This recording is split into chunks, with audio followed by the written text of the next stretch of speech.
Pertama sih saya hanya minta kepada Mas Menteri, lihatlah kami Pak, para guru-guru yang sudah lama mengabdi ini. Jangan kompetensi kami ini hanya diuji dalam hitungan beberapa jam saja di depan komputer gitu. Tapi angkat kami karena memang kelayakan kami diangkat menjadi guru untuk bisa menjadi ASN.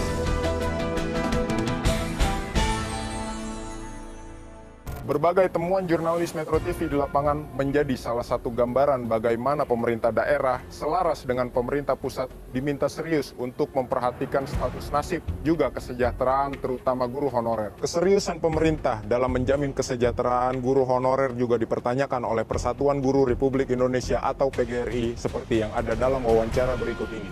Di alokasi anggaran selalu disebutkan bahwa nggak ada uang. Saya juga tidak paham bagaimana mereka itu serius nggak sih gitu mengalokasikan uang atau dana fiskal itu untuk kepentingan bagi rekrutmen guru gitu. Permasalahan yang dihadapi guru honorer mulai dari masalah kesejahteraan hingga kualitas dan kompetensi yang dimiliki sedianya tak lepas dari pemerintah daerah. Desentralisasi anggaran membuat pemerintah daerah berwenang dalam mengatur alokasi anggaran pendidikannya. Namun, apa yang terjadi jika nantinya dilakukan sentralisasi, khususnya dalam proses penggajian guru berstatus pegawai pemerintah dengan perjanjian kerja atau P3K? Pasalnya, meski pemerintah pusat menyebut honor guru P3K ditanggung sepenuhnya melalui dana alokasi umum, apakah ini dapat memutus permasalahan anggaran di dunia pendidikan? Saya akan menghubungi Indonesian Corruption Watch atau ICW untuk mencari tahu bagaimana alokasi anggaran pemerintah daerah di sektor pendidikan saat ini, terutama terkait dengan guru honorer. Kemarin itu ada 274 kasus korupsi di sektor pendidikan. Kalau ditanya sejauh ini paling banyak korupsinya terkait apa? Ya paling banyak terkait dengan dana BOS, kemudian dana BOP gitu ya, infrastruktur misalnya pembangunan atau rehabilitasi sekolah gitu. Kalau kami menilainya mau itu pengelolaan dananya disentralisasi atau didesentralisasi, potensi korupsi akan tetap ada ya. Hanya bagaimana kemudian pihak-pihak terkait ini meminimalisir potensi korupsi itu sendiri. ICW juga menemukan sejak 2015 hingga 2019 tercatat ada 178 kasus korupsi di sektor pendidikan dengan kerugian negara mencapai 347,8 miliar rupiah. Setelah mengumpulkan informasi di lapangan, tim jurnalis akan mengkonfirmasi hasil peliputan guru honorer mengenai tata kelola pendidikan saat ini ke pihak Kementerian Pendidikan, Kebudayaan, Riset, dan Teknologi. Apa yang sebenarnya menjadi permasalahan utama terkait dengan permasalahan guru honorer ini? Mulai dari masalah yang sederhana saja terkait dengan penggajian sampai dengan yang paling kompleks, yang nantinya akan berujung pada kualitas pendidikan. Akar permasalahan ini terkait erat dengan tata kelola kita secara nasional. Jadi udah berpuluh-puluh tahun ini kita punya suatu sistem pendidikan yang didesentralisasi dan keseimbangan antara supply dan demand itu menjadi hal yang sangat penting. Di satu sisi kita harus melindungi mereka dan memastikan bahwa kesejahteraan mereka baik. Itu satu. Di sisi yang lain kita juga harus melindungi anak-anak kita. Ya, melindungi anak-anak kita dengan memastikan bahwa guru-guru kita punya kualitas minimum. Bukan kualitas maksimum, punya kualitas minimum yang layak untuk menjadi guru ASN. Saya langsung ke Tanjung Jabung Barat gitu, bertemu dengan salah satu guru honorer di sana. Guru ini nggak banyak tahu tentang seleksi ini, P3K ini. Nah, dari kementerian itu informasi tersebut tidak sampai ke pelosok. Mungkin belum sempurna dan kami menyadari mungkin kami harus masalah lebih gencar lagi, apalagi di daerah-daerah pelosok untuk melakukannya. Tapi tanpa keterlibatan Pemda, tanpa dukungan Pemda akan sangat sulit kita untuk masuk ke daerah pelosok. Jadinya ini adalah program yang belum pernah terjadi gitu loh dalam 10 tahun terakhir gitu. 500.000 formasi bisa mengambil tesnya 3 kali, tidak ada batas, siapapun guru honorer terdaftar di Geopodik boleh mengambil ini tes ya. Kalaupun mereka tidak masuk formasi tahun ini, mereka bisa masuk formasi tahun depannya. Jadi ini adalah continuous gitu. Tadinya kita menginginkan 1 juta, tapi tantangan yang kita hadapi di lapangan, nggak semua daripada Pemda mengajukan sampai dengan 1 juta, mereka hanya mengajukan sampai 500.000. Tapi tidak apa-apa, karena ada ronde berikutnya tahun depan. Untuk anggaran yang sudah disediakan, baik itu dari Undang-Undang Nomor 9 Tahun 2020 tentang Anggaran Pendapatan dan Belanja Negara tahun 2021, ini sudah menyebutkan bahwa dukungan untuk penyelenggaraan pendidikan termasuk untuk pembayaran gaji guru non-PNS yang ikut seleksi guru ASN P3K ini. Dan inilah yang kemudian dikuatkan dari Kementerian Keuangan dan Kementerian Dalam Negeri sudah bersurat langsung kepada seluruh pemerintah daerah untuk kemudian melakukan, ini kan sudah istilah di earmarking ya, jadi artinya tidak digunakan untuk hal-hal yang lain. Tapi faktanya Pak, di lapangan kami temukan bahwa salah satu provinsi terbesar di Sumatera itu mengaku bahwa mereka tidak punya anggaran sama sekali. Artinya pemerintah pusat apakah belum sampai ke tingkat provinsi saja begitu untuk mengatakan bahwa ini tuh dari pusat loh, dan alasannya refocusing anggaran. Padahal Bapak tadi bilang menegaskan tidak boleh dipakai buat apa-apa gitu, tapi ternyata bisa memberikan refocusing anggaran untuk COVID. Memang banyak sekali dengan kompleksitas desentralisasi ini dalam hal komunikasi yang tadi juga sudah disampaikan, itu tantangan kita, dan saya yakin mungkin sektor-sektor lain juga mirip ya, tapi sektor pendidikan dalam hal ini, dalam pengadaan guru, ini salah satu tantangan yang luar biasa yang harus kita hadapi. Mas Menteri, memang pada dasarnya bukan tugas dari kementerian untuk mengawal penyalahgunaan anggaran pendidikan ini, tapi apakah ada solusi dari Mas Menteri setidaknya supaya tepat sasaran anggaran tersebut, Mas? Untuk memastikan bahwa anggaran pendidikan ini benar-benar digunakan untuk pendidikan, gitu. Karena tantangan dengan desentralisasi itu luar biasa besarnya. Dan satu hal yang menjadi misi di tim kami di Kemendikbud ini untuk benar-benar bagaimana caranya memastikan bahwa anggaran pendidikan itu benar-benar untuk sekolah kita, dan bagaimana kita memastikannya. Jadi itulah sebenarnya arah prinsip dasar dari perubahan kebijakan kita untuk memastikan anggaran pendidikan sampai di sekolah. Pertama sih saya hanya minta kepada Mas Menteri, lihatlah kami Pak, para guru-guru yang sudah lama mengabdi ini. Jangan kompetensi kami ini hanya diuji dalam hitungan beberapa jam saja di depan komputer gitu. Tapi angkat kami karena memang kelayakan kami diangkat menjadi guru untuk bisa menjadi ASN. Khusus untuk guru agama, tolong dong guru agama yang mengajar di sekolah negeri, tolong diberikan kebebasan untuk bisa menginduk ke Kementerian Pendidikan dan Kebudayaan. Kami berharap kesejahteraan para guru pun disejahterakan, khususnya kami yang masa-masa kritis ini.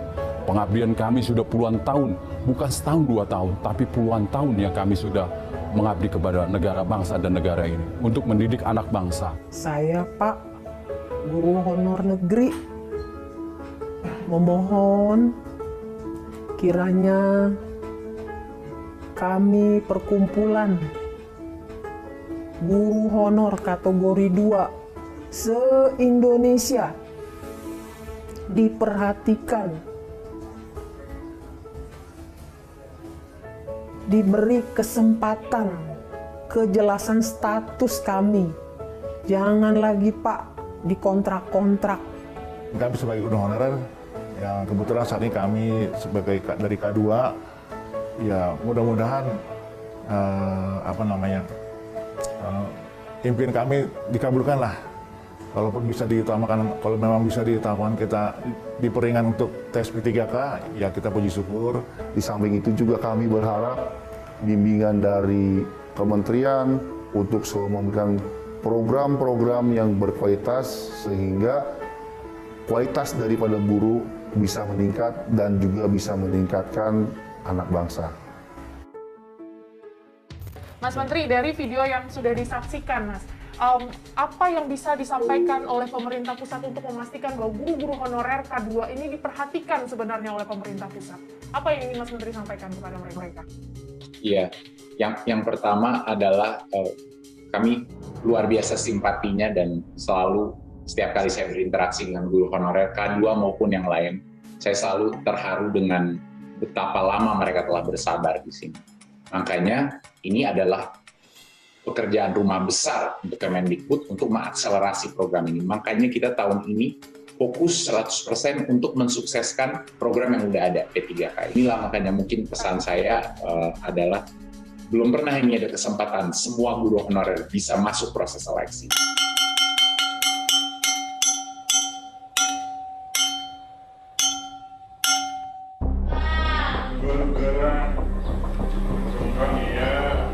Di sini yang cita-citanya mau jadi guru siapa? Saya. Kamu mau jadi guru? Ya. Kenapa mau jadi guru? Agar bisa membagikan ilmu. Bagikan ilmu? Ya. Kita sebagai guru tidak terlalu mengharapkan banyak apa-apa. Haruskah saya meninggalkan anak murid saya? Ya, saya masih bersyukur. Kami menjalankan tugas ini dengan ikhlas. Kami harus berjuang memperpanjang kontrak, dan itu sangat tidak manusiawi kalau menurut saya. Saya berharap pengabdian mereka benar-benar dihargai oleh pemerintah. Masalah tata kelola pendidikan di Indonesia seolah tak ada habisnya. 76 tahun merdeka, nyatanya pendidikan Indonesia masih berputar soal status, kesejahteraan, dan kualitas, serta distribusi guru yang belum merata. Ditambah lagi, beban besar kepada guru untuk menghasilkan generasi bangsa yang mumpuni dan berdaya. Data Kementerian Pendidikan, Kebudayaan, Riset, dan Teknologi menunjukkan total guru yang ada di Indonesia mencapai 2,9 juta guru, dengan jumlah murid SD hingga SMA SMK mencapai lebih dari 45 juta orang. Rasio guru dan murid memang sudah dianggap memadai, yakni satu guru berbanding 15 murid. Namun kenyataannya, rasio tersebut tidak sama di setiap sekolah. Bahkan di tahun 2024 nantinya, Indonesia diperkirakan kekurangan 1,3 juta guru, yang tentunya akan memperbesar rasio perbandingan itu. Guru dengan status ASN maupun honorer mengemban tugas yang sama. Pemerintah memang menyediakan kesempatan peningkatan kesejahteraan, namun guru honorer perlu menjadi perhatian khusus. Mereka dihadapkan pada dilema pengabdian tanpa kepastian, beranggaskan profesi dengan gaji yang nyatanya tak mencukupi. 704.000 atau 24% dari total guru di Indonesia saat ini adalah guru honorer. Mereka kerap mengajar dalam keterbatasan, kurangnya akses pendukung pembelajaran hingga honor yang tak layak. Semuanya akan berujung pada kualitas pendidikan pada siswa yang diampunya. Bagaimana para guru honorer berjuang mengabdi di tengah keterbatasan? Apa yang bisa dan harus dilakukan pemerintah? Akankah target tak ada lagi guru honorer di tahun 2023 bisa tercapai? Apakah anggaran pemerintah selalu dijadikan tameng alasan?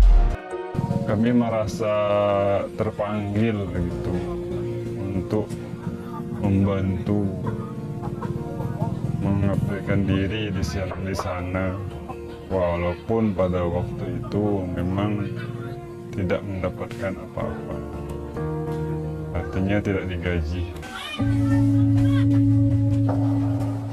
Jadi hari ini kita akan mengikuti perjalanan Kaharudin, seorang guru honorer yang mengajar di SD Cuci yang berada di pedalaman Kabupaten Majene. Kaharudin telah mengabdi sebagai pengajar honorer sejak 12 tahun silam. Perjalanannya diawali tahun 2008 lalu. Bersama temannya dengan sukarela, Kaharudin menawarkan diri menjadi guru di Desa Banua. Tujuannya agar bisa segera didirikan sekolah tingkat dasar di sana. Kita tiba di perlintasan pertama, kita akan melintas menggunakan rakit karena sungainya dalam dan ini berada di Sungai Soso yang berada di Kabupaten Polewali Mandar. Ayo ikuti perjalanan kami selanjutnya. Menggunakan sepeda motor, Kaharudin harus menempuh perjalanan hingga 1,5 jam. Melintasi 7 sungai, 5 kali limpasan, menaiki rakit, hingga berjalan kaki untuk bertemu murid-muridnya. Setelah menempuh jarak lebih dari 30 km yang memakan waktu lebih dari 1 jam dan melintasi 5 sungai, selanjutnya kita akan melakukan perjalanan lewat jalur darat dengan jalan kaki. Jika musim hujan, ia harus bertaruh nyawa melawan sungai yang bisa meluap dan jalanan yang licin.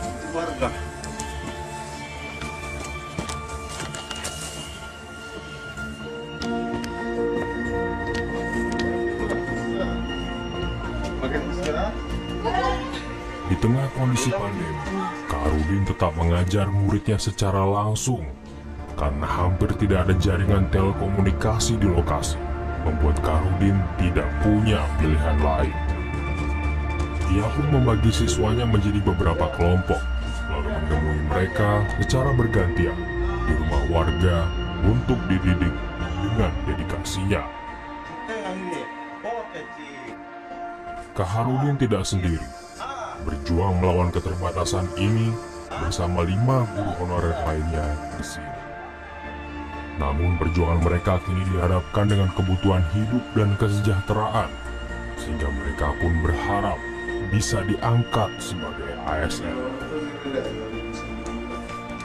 Keenam guru honorer di sekolah itu kini tengah mengikuti seleksi ASN sebagai pegawai pemerintah dengan perjanjian kerja atau P3K.